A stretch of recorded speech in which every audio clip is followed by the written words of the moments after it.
What's going on, guys? Shady Mike back at it again. 2K20 sliders. Let's talk.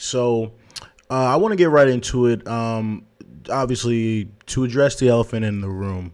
2K20 slide. Let's all agree sliders this year with 2K20 are a little bit different. Definitely a little bit different in terms of who's making sliders. I think it's a little bit different in terms of the quality of the sliders that are out there.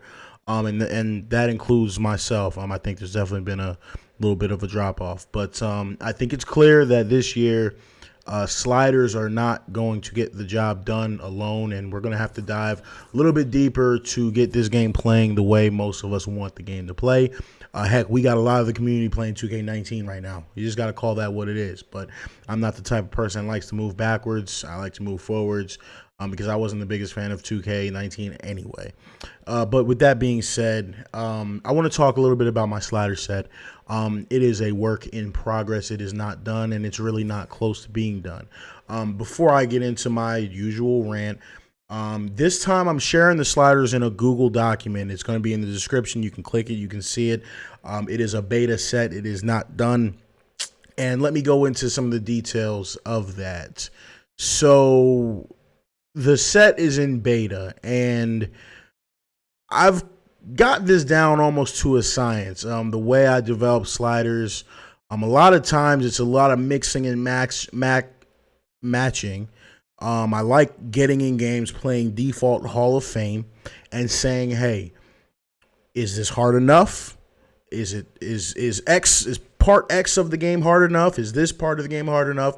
What needs to be easier? What needs to be harder? What needs to be more realistic? What do I need to change to give it a realistic challenge?" Like moving numbers around, and then I like play testing. The reality of the situation is, with this set, I did a lot of moving around of numbers. However, just due to time, work, I have not gotten the chance to do a lot of play testing, which is why there's certain things that are not done with the set, and that's why I'm calling it a beta.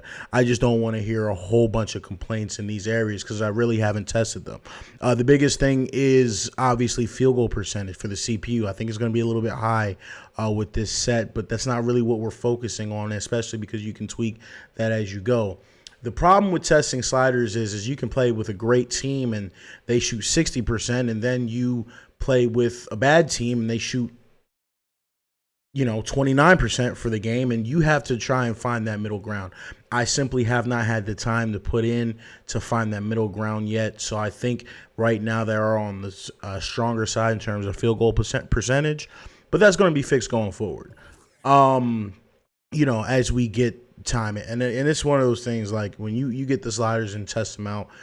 That's not exactly what I'm looking at. We're looking at game flow. We're looking at gameplay. I'm going to end this video with a full quarter of gameplay with some of the tweaks that I've been talking about. So with this set, I have been testing a couple of interesting tweaks, and I want to come over here into the roster. We're going to go to user created rosters, and I'm going to go into this roster I have here called fouls. I edited 2 teams, and the main focus was to see what I can do, because the 2 major issues that I have with the game right now is, 1, the CPU's lack of aggressiveness from the 3-point line, and 2, the lack of fouls. And I have address them both in a way that kind of works and kind of doesn't. So if you hit the start button, or this weird menu icon on Xbox, you can go into well, first of all, I want to hit Y and go into what's called tendency view, and this shows all the tendencies of the players. Then you can go to quick edit, and you can do certain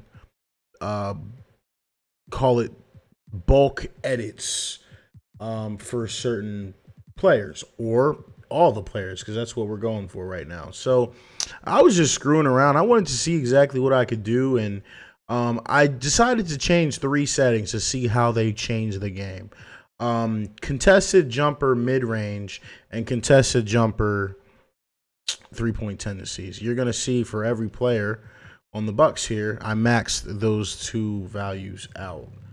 Then you're going to go all the way down here,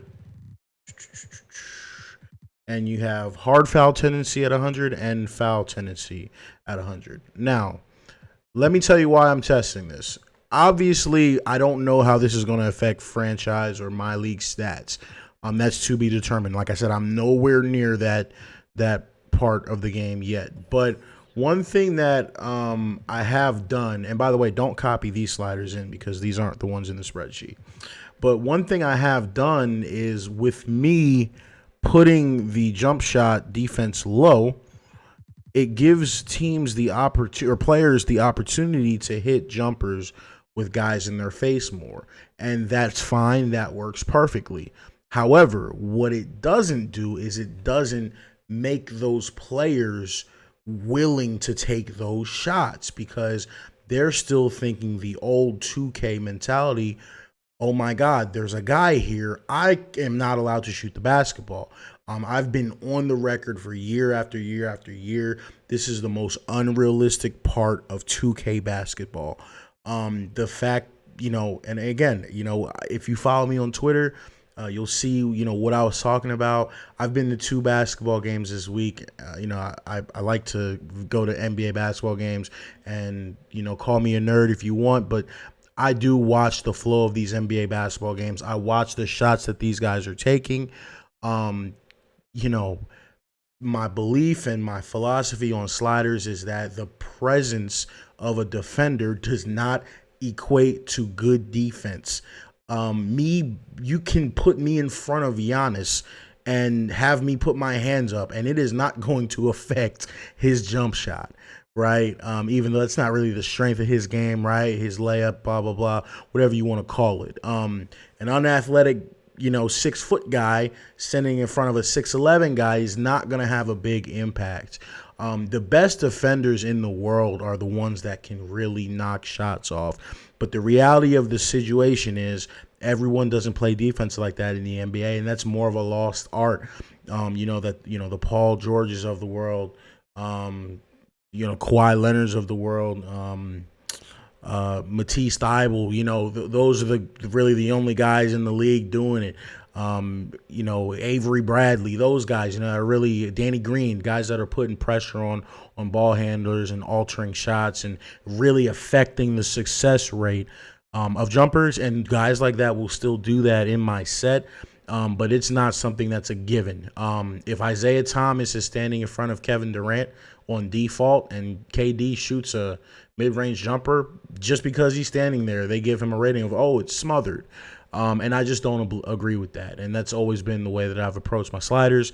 And I can tell you 100%, not 99%, not 99.9%. That's never changing. That's one part of my sliders that will never change. That's always going to be, as long as 2K has that mindset, that's always going to be the first thing I change year in and year out. And I believe that 2K has that mindset to appease park players, and I think it's really bringing up a generation of basketball players, or basketball fans rather. If trust me, if they're basketball players, they get a rude awakening. But basketball fans that believe that just because I'm here and my presence equals a defensive presence. And anyone who's played basketball, I'm a little bit out of shape these days, but I was a varsity basketball player in high school. Anybody that plays basketball knows that is not how it works. So real quick, I just want to let you guys know the sliders are a work in progress.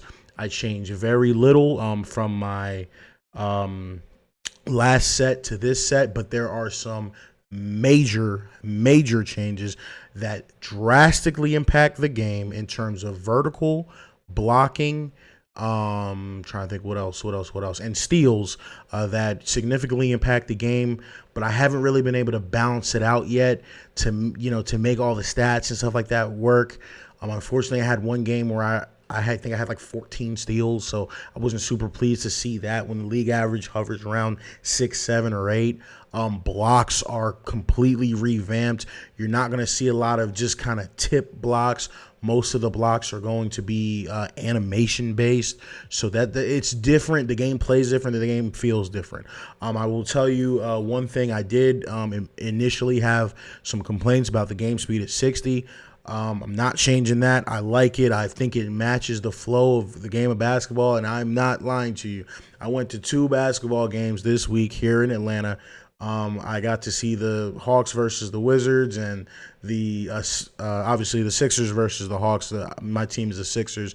I wanted to see them as they came down to Atlanta and got curb stomped. Trae Young went off with the hot hand, but I wanted to see the flow of the game of basketball. I wanted to see the speed, and I wanted to see it from a non-TV, a non-TV aspect, and that's exactly what I did. So I've rambled a lot, and at the end of this ramble, I'm also going to include some gameplay. The gameplay is important. Excuse me. It's not supposed to look good. But what it is supposed to do is show you the results of me changing those tendencies, to see if these are tendencies that we want to be global changes. The game that's played is versus the Bucks and the Nuggets, and it shows me with those tendencies, the roster tendencies that we max out at 100. And you're going to see with those changes, the CPU drastically shoots mid-range and three-point jump shots. A lot of them were like mid-range jump shots or three-point jump shots that guys had their foot on the line, which is the most freaking annoying part of this game. But anyways, they're jump shots from places that guys would not shoot before.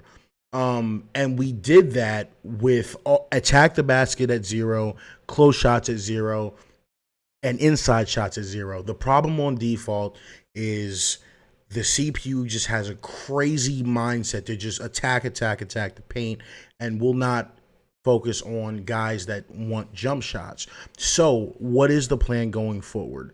If we can make this game play right and keep the sim stats okay, even not great, but okay, what we can do is we can start to raise some of these inside shot tendencies to balance out how many jump shots the CPU was taking. I mean, there was one possession in the gameplay I'm about to show you that Giannis just dribbled the ball up, took 2 dribbles and shot a 3. And I'm like, whoa, like what in the world? I like that because what I can do is I can then tweak the attack the basket tendency, the close shot tendency, the inside shot tendency. And we don't have to do it globally. We can say, well, hey, we want guards that shoot threes to have this tendency boosted up. So we can make these changes in a roster or something along the lines of that. So this is all in the works. I apologize. I'm one guy. The sliders that I'm dropping right now should play a good game of basketball. I'm going to call it what it is, a better game of basketball than whatever the heck else they got guys are dropping these days.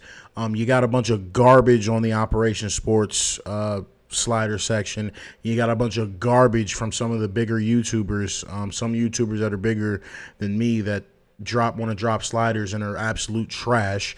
Not going to call anyone out, but you guys can I'm going to stop being petty and say the sliders are in the description. I'm going to leave you off with some gameplay. This is a long video for whatever reason, but this is all a work in progress. And this year, yes, it is taking a little bit longer than we thought, but I have a belief that we will get there, and we will be successful just like we have every other year. So other than that, guys, it's Shady out. I'm going to transition you guys into some gameplay. Peace. Threes. Small forward position. And for the Bucks, Giannis is the 4 with Lopez the 5. Matthews and Middleton the 2 wings. And it's Bledsoe in at the 1 spot. Now here's Barton. His last outing, he had 18 points. Shooting foul as the whistle blows. He'll shoot 2 free throws. Boy, an explosive player on the drive. When Barton puts it on the deck, the defense knows they're in trouble. On their heels. And he can't hit the second. Middleton against Barton. And Middleton kicks to Bledsoe. Nice ball movement by Milwaukee. And Matthews gets it to go. Boy, the muscle and strength of Matthews, really impressive, Kevin. Great at scoring even while getting bodied up by the defense. Now here's Barton. Jokic passes to Craig. Matthews against Barton. Clock at 6. Jokic draws the double. Matthews with the steal. Fast break, Milwaukee. Here's Giannis. And that'll be 2 free throws coming up. Officials on the call with the foul. Well, I tell you what, the long arms of Antetokounmpo are really incredibly lethal in the paint. Sometimes the defense really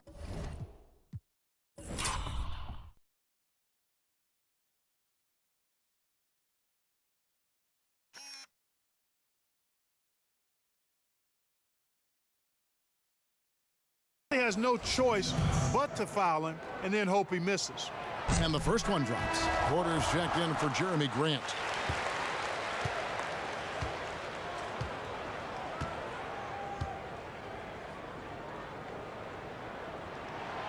So he makes 1 of 2 as the second one misses. Bill, you wear so many hats, writing, producing, performing. You're running the ringer, which is highly successful. What role satisfies you the most? I would say working with young people and trying to help them get better. I think that's the coolest thing you can do, especially if you feel like you've done some good stuff and accomplished some things and realized some dreams. Like the next thing to do is just to, can you help other people get to where they should go? Well, a lot of this wasn't around when you and I were growing up. So No. what were your dreams? My dream initially was just to write a sports column that people read. That's what I wanted forever, yeah. And then the most satisfying thing is just not knowing what's next, but taking chances and hoping things are going to be fun and work out. You have to have a good team around you, and you have to have like 6 or 7 awesome people that you completely trust who can help you do stuff, because it's impossible to do everything yourself, especially if you're trying to increase the scale of what you're doing.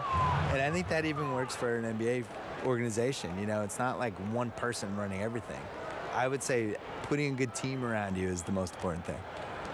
Now about 3 minutes gone in the first quarter. Bledsoe outside. Here's Antetokounmpo, and they call the foul, so he's got the and one chance here to make it a 3-point play. Boy, for such a young player, the razor-sharp focus of Antetokounmpo, really impressive. I mean, a muscular guy who still makes baskets despite getting hit in the process. He's not wide, but he is muscular. Now here's Porter. He had a 12-point outing in their last game against Utah. A shot by Antetokounmpo. Nobody around. That one off the back iron and out. On the wing, Porter shoots over Matthews, and that one's good. His second basket of 4, shooting 50%. And a smooth shooting stroke off the catch. Porter clearly excels in those situations. Giannis, that's a 2-pointer. It's hauled in by the Nuggets.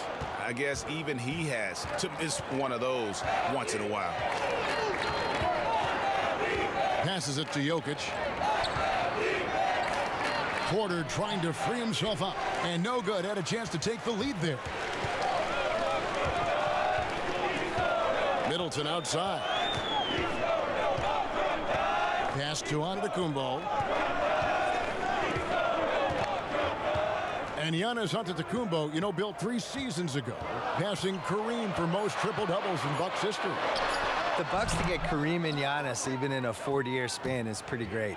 Shocking. Giannis has a chance to be like one of the best 30 players ever. You're impressed. You like him, don't you? I think athletically he is unparalleled. It's really like the people I've seen in person, LeBron, Westbrook, Giannis, there's just certain guys that have a different level of athleticism that you're kind of like, these are humans, right? And he's one of those guys. That's a 2 from Matthews. Kicks it down to Middleton. It's intercepted. Here's Barton. Harris outside. And the pass to Porter. Barton outside.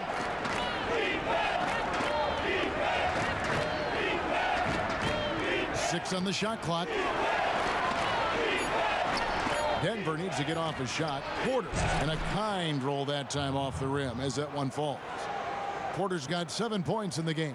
The ball movement on this run has been fantastic and is a big part of why they've been able to get these good looks. And Milwaukee calls their first time out of the game. And they just can't seem to get going offensively. And I think this timeout, guys, is where you draw up some plays that are guaranteed to create some high percentage shots. And it gives us a chance here to check out some stats on Giannis Antetokounmpo. Coming off a terrific season. 3rd in scoring, 6th in rebounding, and he finished among the top 10 in blocks, bringing that intimidation factor to the paint. And you only average top 3 in points.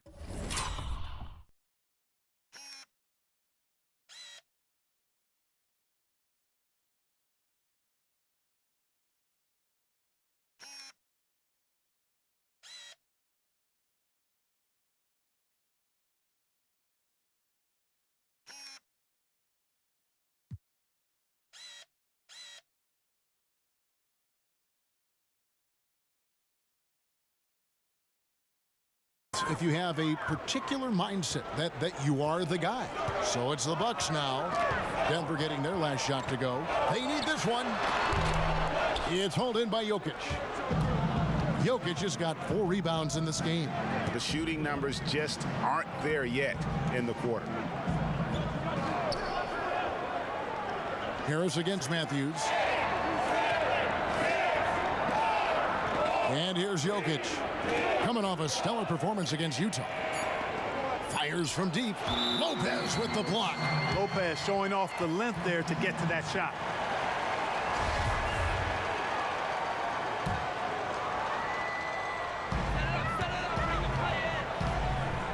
Bledsoe kicks to Lopez.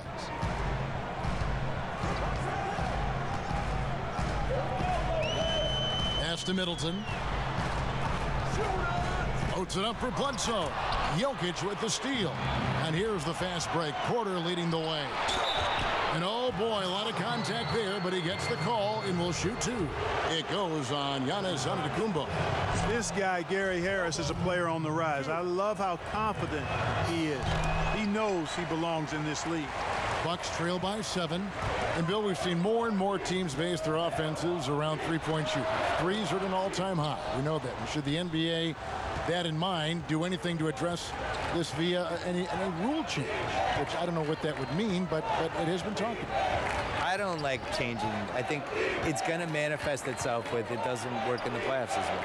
And teams are going to slowly realize like that you need to blend an inside-outside game at least a little bit. Well, you can't lose what the game is. No, it's bigs and smalls, it's inside, it's outside. And it's still passing and unselfishness. The Warriors take a lot of threes, but they're the most unselfish team we have, and they create a lot of layups, and they play, you know, they're really creative.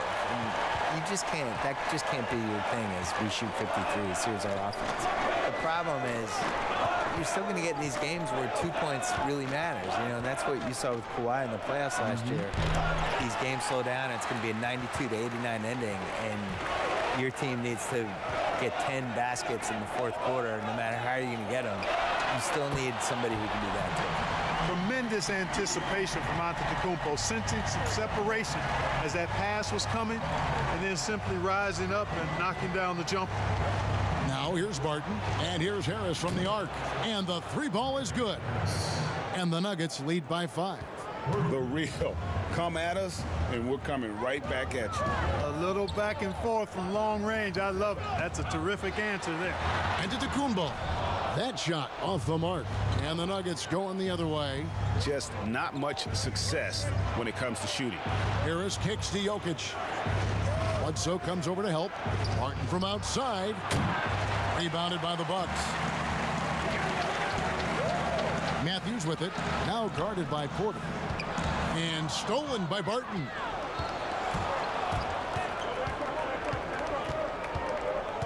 On the wing, Harris. It's stolen by Antetokounmpo. All going up court. And Matthews gets it to go. Matthews strong and confident. Able to finish through tough defense there. Outside, Porter. Harris looking it over. Pass to Craig. 6 to shoot. Off target from outside. And so it's Matthews with it, bringing it up now for Milwaukee. They trail by 3. Giannis passes to Bledsoe. Good. And it's Giannis picking up the assist. Hey, and you know, really, Antetokounmpo could look to score every time, and sometimes that's necessary, but he's also good at recognizing when one of his teammates has a clean look. Morris is checked in for the Nuggets. Bill, you know, you look at the ascension of the Milwaukee Bucks. Are they the model on how to build a contender as a small market team, do you think? I don't think that, because their motto is basically they drafted a 6'9" guy from Greece who fell out of the lottery, and then he grew 3 inches and became an MVP and was amazing, and I don't think that's replicable. And it's not like he fell into their lap, but I mean, there is an element of that. I mean, they couldn't possibly have guessed he'd be what he is. No, you have to get lucky. Yeah. And whether you're getting lucky at the top of the draft or like with Golden State got Steph Curry 7th, right? You have to get lucky with somebody, and this is why the Celtics during this decade, they took all these swings at high lottery picks. Philly did too, hoping you get lucky with somebody. Philly got lucky with Embiid. Unclear if the Celtics got lucky with anybody, and Milwaukee got the luckiest. Here's Antetokounmpo. Gary Harris making his last shot, and there's the call. It's going to be an illegal screen. And here's the 2K leaderboard with the list of the league's top shot blockers from last season. 4th, Brook Lopez. And shot blocking is the element of the game that I think he cares about the most. That's where he puts in that effort and energy. Now, here's Jokic. He's got 6. That's good from Porter on the assist by Jokic. Jokic has got 3 assists tonight. And you know, this is something Jokic does extremely well. He excels at finding the open man with quality passes. Here's Lopez, trailing by 5. Sinks the triple. Pick works well there. Not much resistance from the D. Yeah, that's not the defense you need. You got to be tougher defensively. Back to Harris. Pass to Craig. Jokic kicks to Harris. And here's Morris for 3. And the rebound goes to Lopez. Lopez has got 5 rebounds tonight. Now here's Bledsoe. He had 34 points in the win against Washington, and the basket is good. This is what Bledsoe loves doing. I mean, penetrating, probing, finding his way, looking to get close to the bucket. That's when he's at his best. Now here is Harris. Inside. Porter passes to Harris.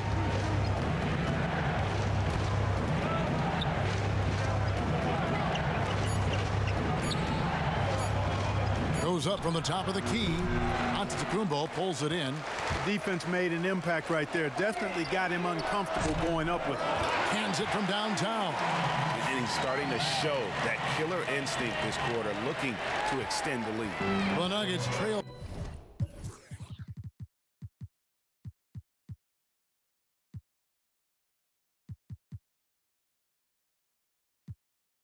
by 3. Morris looking over the floor. To